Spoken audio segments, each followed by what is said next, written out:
Hoy, consultorio de bolsa con Álvaro Blasco, director de ATL Capital. Álvaro, ¿qué tal? Muy buenos días. Muy buenos días. Bueno, esto va como una moto.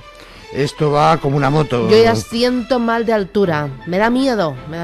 Hombre, da un poquito de vértigo. Esperamos que haya un poquito de recorte, que asiente las posiciones. Hoy me he asustado al ver las portadas de los periódicos. 5 días, mercado al rojo vivo. También expansión. Habla de la bolsa española, que está totalmente disparado. El valor de las empresas del IBEX bate máximos históricos. Y el economista lo mismo. Bolsa, alegría y euforia compradora.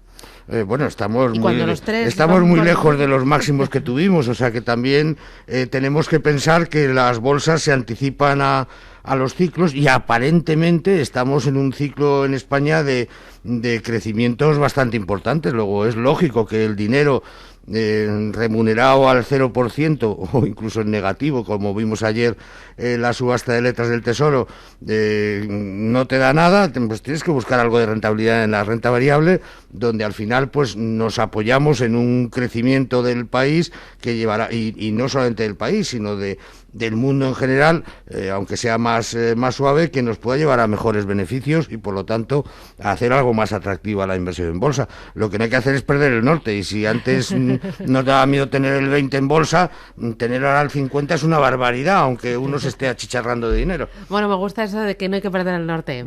En este momento de la bolsa, de optimismo, por la bajada del euro, la bajada del precio del petróleo, la caída de la prima de riesgo, el QE de Europa, la recuperación de la economía española, deme 3 perlitas para de aquí a finales de año.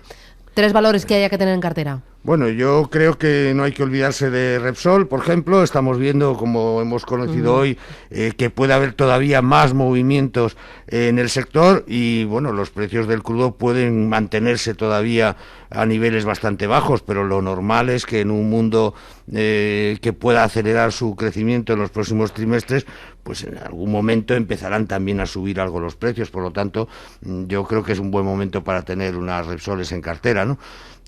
Por otro lado, pues buscando también un buen dividendo, pues Enagas puede ser una gran opción, y dentro también de las buenas posibilidades, pues seguimos hablando de Ferrovial, a pesar de todos sus máximos y todas sus buenos ratios de subida, etcétera. Creemos que tiene bastante recorrido todavía. Muy bien, me quedo con esas 3 perlitas: Repsol, Enagas y Ferrovial. Vamos con los oyentes. Empezamos por Manuel de Madrid. ¿Qué tal? Buenos días. ¿Qué? Buenos días. Dígame usted.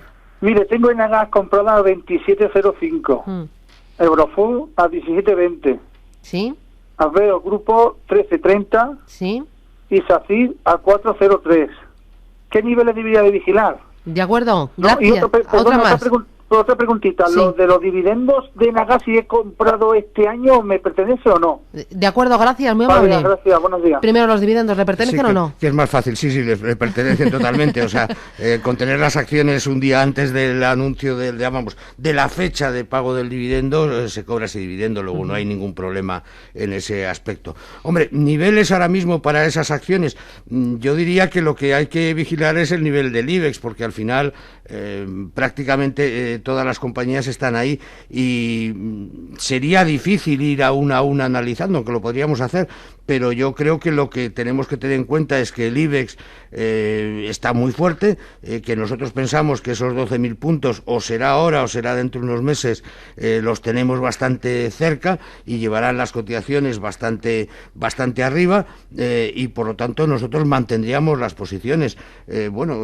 Sí sería interesante, por supuesto, pues poner unos stop loss, pues un 5 o un 6% por debajo de donde estén ahora mismo las cotizaciones, sobre todo si le han ido bien las operaciones, y si no le han ido bien, pues también, porque hay que limitar las pérdidas en momentos determinados. Pero yo me referiría mucho más al potencial que tiene el IBEX, que efectivamente parece que está ahí y que lo va a hacer bastante mejor, y que ha ido reduciendo ese gap que tenía con otros mercados europeos, y por lo tanto estaría bastante tranquilo dentro de lo que puede ser tranquilo en un mercado de renta variable con esas posiciones. Muy bien, nos vamos con Luis de Madrid. ¿Qué tal? Buenos días, Luis. Hola, buenos días, Susana. Dígame. Mira, quería preguntarle a este señor, tengo Telefónica y Sabadell, Y, en fin, quería preguntarle por qué va tan bien Sabadell en esta ampliación de capital y Telefónica tan mal, y si supiera cuándo los títulos de Telefónica, si yo los adquiriera, cuándo empezarían a cotizar los nuevos títulos, si él lo sabe.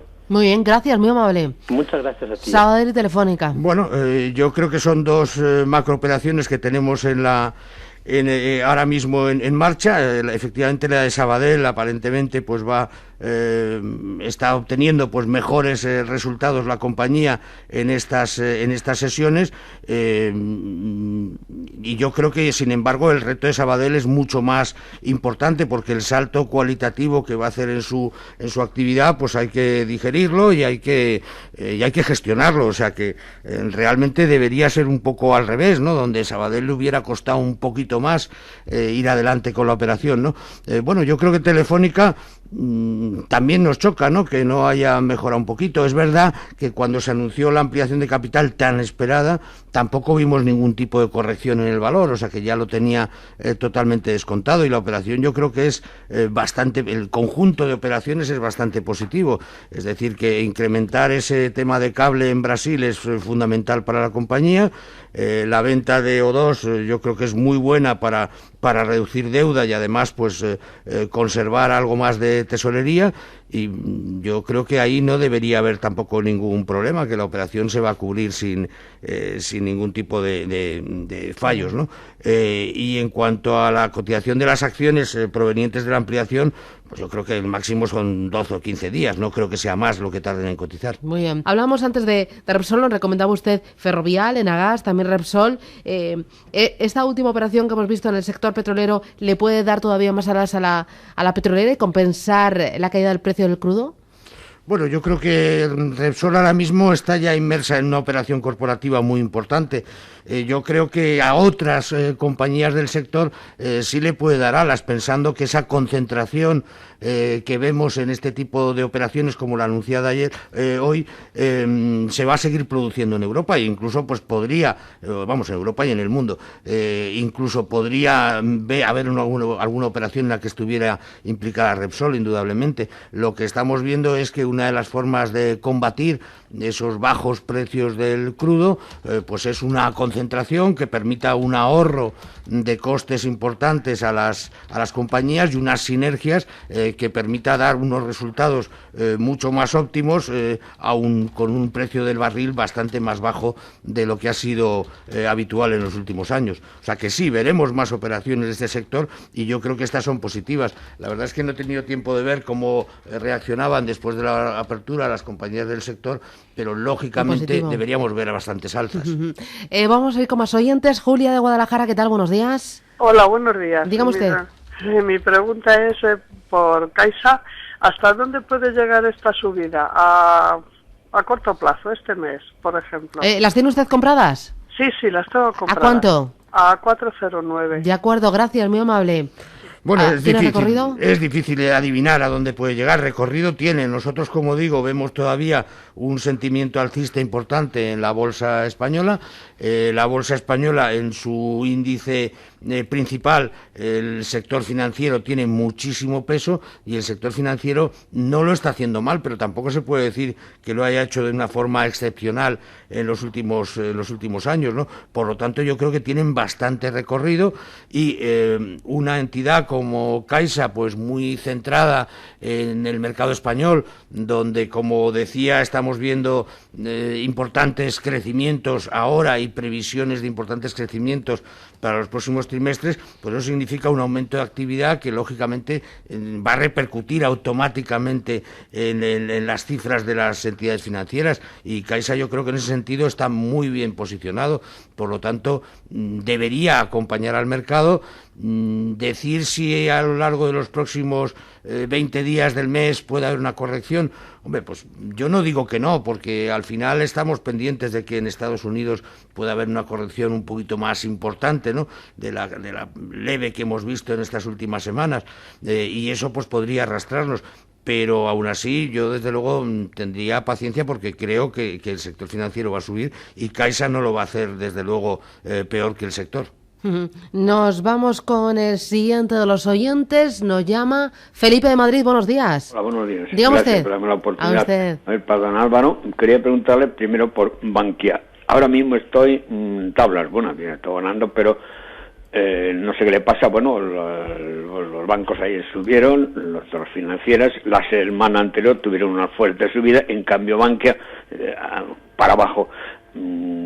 Ahora mismo, repito, estoy en tablas en este momento. Entonces, ¿qué me indica? ¿Si seguir aguantando? ¿Tiene alguna posibilidad o qué hago? Y otra, que está desesperante, es Portugal Telecom. Pues voy perdiendo un 40%, en fin, se ha desfondado de tal forma y se había oído que lo habían recomprado, que le iban a reflotar, pero sin embargo sigue cayendo. ¿Qué me indica? ¿Seguir aguantando ya o se lo vas a abandonar o cómo lo ves? ¿Qué noticias tiene? Muy bien, gracias, muy amable. A ver, Álvaro. Bueno, lo que es Bankia, yo a don Felipe le recomendaría mantenerlas. La verdad es que en los últimos meses Bankia ha estado bombardeada de buenas noticias de gestión y de malas noticias de la herencia de su intervención, ¿no? Donde hemos visto pues nuevas reclamaciones a las que ha tenido que ir dotando provisiones. Yo creo que pocas noticias malas le pueden quedar. Por el lado positivo vemos una buena gestión, por el lado positivo vemos cercano, aunque todavía falte tiempo, el pago de dividendo y bueno, nosotros le vemos bastante recorrido a la compañía, o sea que sí le recomendaríamos tener paciencia y bueno, pues lo de siempre, poner un stop loss, que tampoco se nos vaya demasiado abajo, ¿no? O sea, yo creo que cuando se entra en un valor lo importante es saber a dónde se quiere llegar por arriba y a dónde se está dispuesto a aguantar abajo y sobre todo no pensar, bueno, ha tocado mi stop loss, pero como mañana va a rebotar, no, mañana puede rebotar o no, por lo tanto hay que ser ahí muy estricto en esas órdenes, ¿no? Y Portugal Telecom, pues entiendo la desesperación de don Felipe. Yo no sé muy bien dónde puede terminar la compañía, si en cualquier momento podemos tener una noticia de carácter corporativo o de algún tipo que la pudiera catapultar, pero yo creo que hay momentos donde más vale asimilar la pérdida y buscar un valor donde realmente pues podamos recuperar más rápidamente la pérdida que hemos tenido en la compañía anterior. Entonces yo en Portugal Telecom sí le recomendaría vender, la verdad. José Manuel de Madrid, ¿qué tal? Buenos días. Hola, buenos días. Dígame. Muchas gracias por llamarme. Pues mira, una pregunta a don Álvaro, sobre todo sobre Endesa. Ya. Yo entiendo que es una empresa que lo bueno que tenía se lo han quitado, porque se ha quedado limitada a España y algo Portugal, y no hace nada más que subir. Está al precio cuando tenía todo el imperio de América, de todos los sitios, que se ha quedado en él, y en fin, no sé qué explicación tiene eso. Y sobre Abertis, muchas gracias. De acuerdo, gracias. A ver, Endesa y Abertis, ¿qué le decimos? Bueno, Endesa efectivamente está muy por encima de los límites que pensábamos que podía alcanzar en el corto plazo. Yo creo que se debe fundamentalmente a que ha quedado claro que la política de dividendos va a ser muy importante por parte de la compañía y eso al final es lo que atrae a los inversores.